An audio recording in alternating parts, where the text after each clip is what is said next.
ಇರ್ತೈತ್ರಿ. ಯಾವ ಇರೋದು ಈಗ ನಾ ಇರೋದು ಗುಲ್ಬರ್ಗ. ಗುಲ್ಬರ್ಗದ ಬಂದಂತ ಔಷಧಿ ಇದೆಯಾ? ಔಷಧಿ ಇಲ್ಲಿದ್ದನ ನಿಮ್ಮ ಮಂತೇಲಿನ ತಗೊಂಡೋಗಿ ಹಾಳು ಬಿದ್ವಾ? ಹ್ಞೂ ರೀ 3 ಹಾಳು ಬಿದ್ದವ್ರಿ.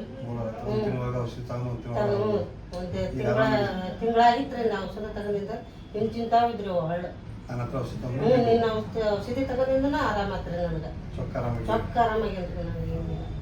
ಈಗ ಮತ್ತೆ ಅಲ್ಲಿಂದ ಬಂದಿವಿ. ಹ್ಞೂ ರೀ ಅಲ್ಲಿಂದ ಗುರುಗಳ ಹತ್ರ ಬಂದನ್ರಿ. ತೋರ್ಸಕಂತ ಬಂದಿವಿ. ಬಟ್ ನೀವು ನನ್ನ ಹತ್ರ ಔಷಧಿ ತಗೊಂಡು ಕ್ಲಿಯರ್ ಆರಾಮಾಗಿ ಆರಾಮಾಗೇನ್ರಿ. ಎಲ್ಲ ಬಿದ್ದವ್ರಿ. ಈಗ ಏನು ಅನ್ಸುತ್ತೆ ಮತ್ತೆ ಔಷಧಿ? ಏನಿಲ್ರಿ ನನಗೆ ಏನೇನು ಈಗ ಇಲ್ಲ. ಗ್ಯಾಸ್ ಒಂದು ಆಗೋದೀಗ ಏನಿಲ್ಲ. ಇವು ಮತ್ತೆ ಇವು ಆಪರೇಷನ್ ಆದಾಗ ಸೊಂಟ ಇದು ನೋಡ್ದತ್ತಾರ ಅಷ್ಟೇ ನೋವು. ಈಗ 3 ಹಾಳು 3 ಹಾಳು ಬಿದ್ದವ್ರಿ. ಎಲ್ಲ ಚಕ್ಕರಾಮದಲ್ರಿ. ಅವೇನ್ ದೊಡ್ಡ ಇಂತಿಂತಾವಿದ್ದವ್ರಿ.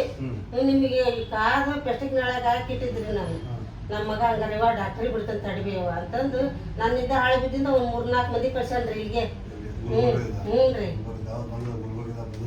ಇಲ್ಲಿ ತನಕ ಎಲ್ಲಿದ ಮತ್ತೆ ಇಲ್ಲಿ ಬಸಾಪುರದ ಮಂದಿನೇ ಕಳ್ಸ್ಯಾನ್ರಿ. ಬಸಾಪುರದ ಹಳೆ ರೀತಿ ಮಂದಿ ಅಲ್ಲಿಂದ ತೋರ್ಸ್ಕೊಂಡೋದ್ರಿಂದ ಅವ್ರಿಗೆ ಹಾಳು ಆರಾಮಾಗ್ಯಾವಂತ್ರಿ. ನನ್ನ ಹೆಸರು ಮಂಗ್ಲವ್ರಿ. ಅಡ್ರೆಸ್ ಕಿಳ್ಳಿ. ಗುಲ್ಬರ್ಗ. ಮಗ ಪೊಲೀಸ್ ನೌಕರಿ ಮಾಡ್ತಾನ್ರಿ. ಕಳಿಸಿದ ಗುಲ್ಬರ್ಗದ